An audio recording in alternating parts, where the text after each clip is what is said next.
When you think of colonial America, you probably have a certain picture in your head, right? A single, unified story. But the truth, it's way more complicated. The 13 English colonies were this huge mix of ambition, faith, and just brutal contradiction. It created a society of incredible contrasts that would go on to shape a new nation. Right off the bat, let's get one thing straight. There really wasn't one single colonial America. Not at all. As you can see on this map, there were at least three totally distinct societies: New England, the Middle Colonies, and the Southern Colonies. Each one was shaped by its own unique climate, its own economy, and its own set of beliefs. We're talking three very different worlds, all sprouting up in one new land. Here's our game plan for unpacking all this. First, we're going to look at the three different blueprints for these societies. Then, we'll dig into the economy, an economy built on land, one that was powered by the absolutely brutal business of slavery. From there, we'll see how a new American mind started to take shape, which leads us straight to the great contradiction sitting at the heart of this entire era. What was it that made these regions so incredibly different from day one? It really boils down to two things: the land itself and the beliefs that people brought with them across the ocean. Let's see how that potent combination literally forged three separate worlds. What's so wild here is just how directly the geography shaped the culture. Up in New England, you've got rocky soil and freezing winters. What do? You turn to the sea, shipbuilding, fishing. That becomes your lifeblood, all wrapped up in a society led by super strict Puritans. Now contrast that with the South. That fertile soil was just perfect for huge cash crops like tobacco, which created a whole society based on a plantation hierarchy. And smack dab in the middle, the breadbasket colonies. Their amazing soil was perfect for grain, which attracted all sorts of different people and created a much more tolerant society. And this slide just lays out one of the deepest social divides. It's night and day. In New England, the Puritans were convinced that everyone, and they meant everyone, needed to read the Bible for themselves. That belief led directly to the first public schools in America. Their society was built on literacy. But in the South, the whole plantation economy depended on keeping enslaved people powerless, which led to actual laws making it illegal to teach them to read or write. Two societies, two completely opposite views on the power of knowledge. But for all their differences, the colonies did share one common foundation: the land. This was an overwhelmingly agricultural society. For most free colonists, daily life really revolved around two places: the farm and the workshop. Here is a super important point. Before we even get to the giant plantations or the busy port cities, the real story of the colonial economy starts with the small, independent farmer. These landowners, they were the true backbone of all three regions. We're talking about the biggest group of people just working their own land to support their families. What if you weren't a farmer? How did you learn a crucial skill, shipbuilding or silversmithing? There weren't any trade schools back then.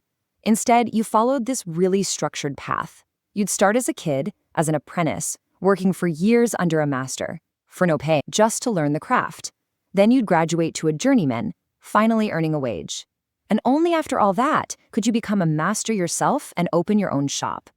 While the artisan had this clear path toward economic freedom, a massive part of the colonial economy was built on the complete opposite.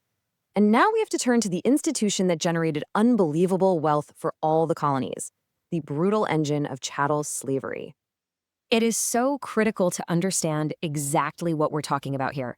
This was not just forced labor, this was chattel slavery, the system that legally redefines a human being as property, as chattel. That's the same legal category as a tool or a farm animal. People could be bought, sold, and passed down to the next generation, completely stripping them of their humanity in the eyes of the law. And this horrifying system was the cornerstone of a massive global business: the triangular trade. It was a vicious cycle. You have manufactured goods from Europe being traded in Africa for enslaved people. Those human beings were then shipped across the horrific Middle Passage to the Americas.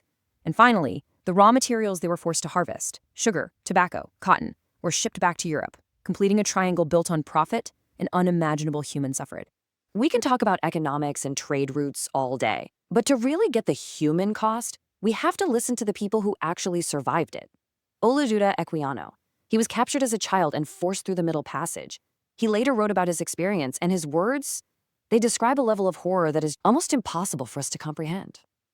And that cold, calculated cruelty Equiano described, It's laid bare right here in the actual plans for these ships.